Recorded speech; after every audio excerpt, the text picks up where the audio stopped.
A few things around creating your within activity schedules and using those kinds of schedules.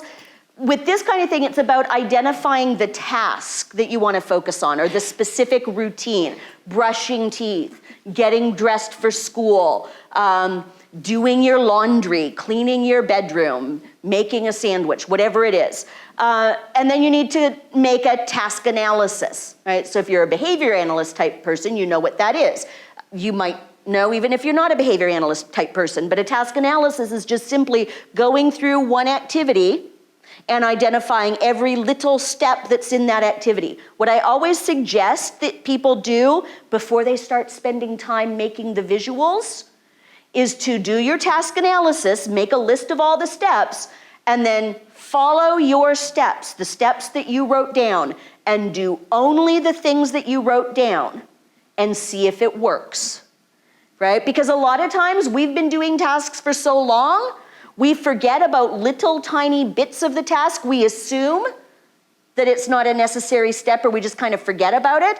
So this way, if you try to follow your written list exactly, you're more likely to find something that you forgot if you forgot anything, right? So if you do only exactly as you've written, like your student might or your child might, it'll help you identify something that you've missed so that you can add it and make it right before you start putting all your visuals together. Because you don't want to put a whole bunch of visuals together and then realize, oh, I forgot. And now I've got to go back and kind of fix it, okay? Again, you should always be thinking about what kind of representation am I using, right? Photographs, picture symbols, whatnot. And how will an individual demonstrate where he's at in the schedule? Like what steps have been completed? So is this going to be a check off? Is it going to be like that showering one that I showed you, like this, right? Where you close a tab. Some individuals in particular are really going to need that kind of information because they forget where they're at, right? Some of our people can't remember, what step did I do? What step did I not do? So if you've got a person who's likely to forget, then you need to make sure that within your schedule is some way of marking completion, right? So that the person knows, okay? So those are important things. Other things, right? Once you've thought about all the preamble, then make it, right? Use photographs, use symbols, however you're gonna set it up, and then usually you're gonna have to do some teaching, at least initially, right? The first few within activity schedules, you're gonna need to use just good teaching to teach the person how to follow the schedule. So you might model the task. So I've got the mini schedule right here in front of me. Oh, it says get the bread, let me get the bread.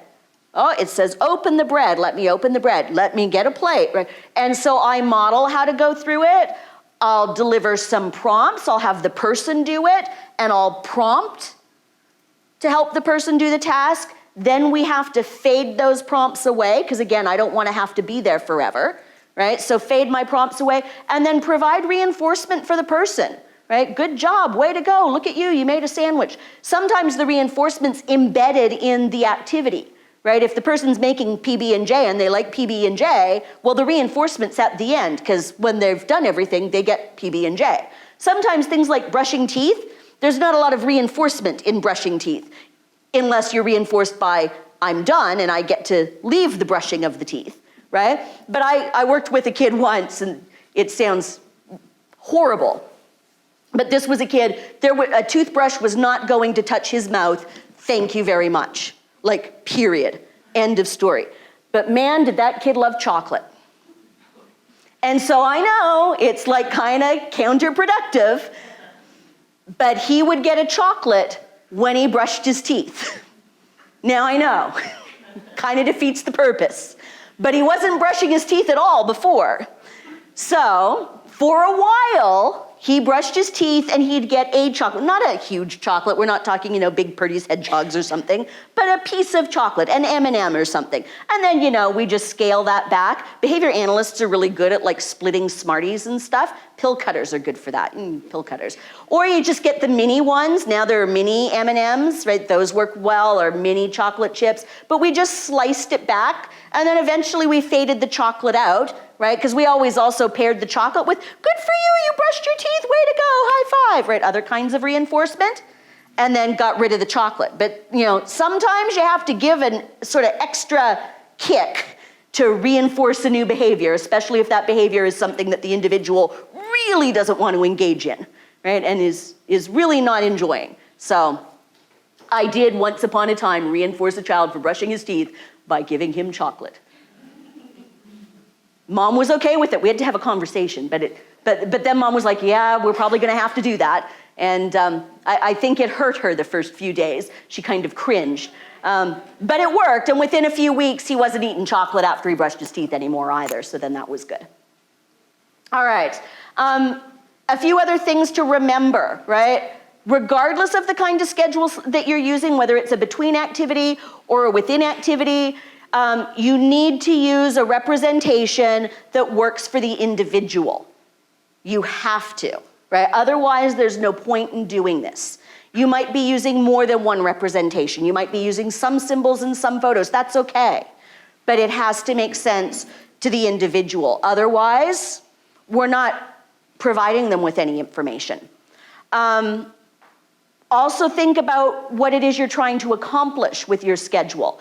If you're trying to improve things like transitions, if you're trying to increase predictability, make it so that the person knows what's gonna happen, if you're trying to increase independence across the day, across a long period of time, then between activity schedules are where you should be looking. If you're trying to teach people discrete skills, how to brush their teeth, how to empty the dishwasher, how to put their clothes away, how to do whatever task, and or increase independence within those singular tasks, then a within activity schedule is appropriate, right? For most of my learners, I'm using both, depending on what it is I'm trying to accomplish at what time, okay? We're also going to talk a little bit about temporal supports and waiting supports. How many of you know kids and adults who don't wait well? How many of you are the adults who don't wait well, right? We'll find out in 15 minutes how many things get thrown at me between now and then. So these kinds of supports are supports that provide individuals with information around time aspects, right? And again, if you think about it, a lot of the people that we support don't know things like when an activity will happen, how long an activity is going to last, especially when it's an activity that they're not enjoying. Like how long until, it's just like you guys, right? You're all looking, going, okay, well the next break is at 2:15. How long until I can get up and go to the bathroom? How long until I can go get some coffee? How long till I can stand up and stretch? Right? But you guys all have that information. For a lot of our learners, they don't have the information and they don't know how to judge that time. When will an activity be over? Especially if it's an activity that I'm not enjoying very much. When am I done? Or how long I need to wait, right? So these are things that a lot of our individuals, whether they're children or adults, they struggle with this kind of information. And as either parents or teachers or support staff or whatever, what are some of the words that we often use to try and convey this information? One starts with an L. Later, right? What does later mean? I was talking about this with my students at CAP the other day. Later often means no, right? Especially if you forget about it, right? We use words often that don't convey very well the time information, right? So when we're thinking about visual supports around temporal stuff, time and waiting, it's really about providing people with that additional information. It's not just about what's going to happen, but it's about when and for how long and when do I get the thing that I want, right? All of that kind of stuff. So again, putting in clock faces in the visual schedule, really, really helpful.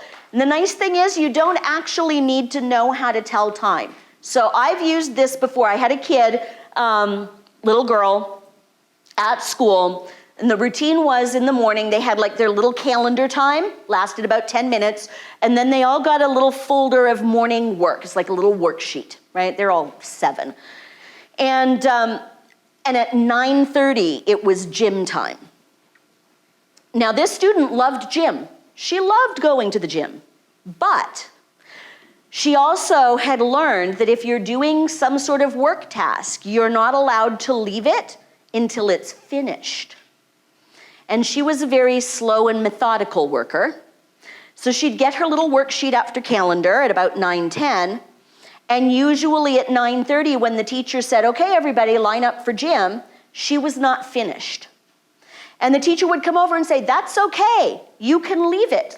It's gym time, that's okay. And she would freak out, tantrum up the yin-yang, because she's not supposed to leave work unfinished, right? So she has in her mind the scheduled activities. First work, then gym. Gym happens when work is done. Work isn't done, I'm not supposed to go to gym yet. And when the teacher tries to make me go to gym, I lose it, right? She did not know how to tell time. She was barely able at that point to ask for a few basic needs and wants in sign language. This was a deaf student with autism. So she had very minimal communication skills, just emerging, but she could match. So we put clock faces in her schedule like this. And the very first day when we had clock faces in her schedule and 9 o'clock showed calendar and 9:10 was work and 9:30 was gym, and she wasn't finished her work and it was 9:30 and the teacher came over and did this and she started to squawk because she knew what was coming. And the teacher said, oh, pointed to the clock on the schedule, pointed to the clock on the wall, they're the same. She put her pencil down, stood up, got in line and went to gym.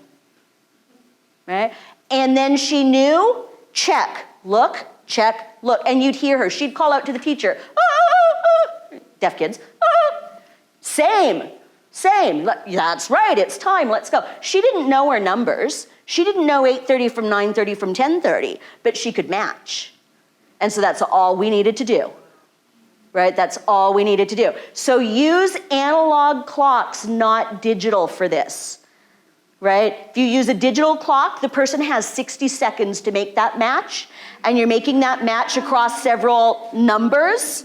But if you're using an analog clock, there's kind of a little bit of wiggle room, right? So much better with an analog clock over a digital clock for this kind of thing if the kid is not yet telling time, right? But telling time is not necessary. And for a lot of kids, it's like the schedule is the word of God, right? Like for this kid, the schedule said 9:30 gym. The clock says 9:30, we're going to gym. Didn't finish my work, but that's because the schedule says, right? But before the clock face was in there and the teacher comes over, she's like, no, it's time, gym, look, gym. No way, no how. Because the schedule says work, then gym. And she didn't have that extra information, right? So extra information for lots of individuals is important. Right? So that's an easy thing to do. All right, so you can do that. The other things that you can use are things like visual timers. How many of you know the time timer? Okay, many of you. Yeah, the time timer's been around for a really long time. There are large ones. This is sort of a tabletop size. This is an individual sort of folded up size. You can also get this as an app. Right? Essentially, you turn the dial for how long a person has to wait. Right, with these ones, it's to 60 minutes, so you can't be waiting more than an hour because it doesn't do multiple hours. But as the red disappears, the time is disappearing, and when the red is gone, the waiting is over. So that's one that I like. But actually, this is my favorite visual timer, and it's called the time tracker. And what I like about this is that I've got a bit more ability to individualize. So it can count down from red to green. So let's say that I have a student who is waiting for the iPad. It's not iPad time yet. You need to do your homework or you need to play with your brother or something, right? But it's not iPad time yet. So I can set it, let's say that there's going to be a 30-minute wait. I can set the red for, let's say, 27 minutes. So 27 minutes it'll be on red, and at 27 minutes the red will flash and it will change to yellow. And I will set the yellow for 2.5 minutes. And then 2.5 minutes it flips to green, right? And then you get to go do your thing. So you can decide, and the yellow is like you're almost there, hang on, it's coming, right? So you can have it count down that way. You can also have it count up. So I've had kids where they don't stop activities well, like they're engaged in play. I always just use the iPad now because it's like the only thing anybody ever wants to do. So they're on the iPad now, but iPad time is gonna be over in 30 minutes.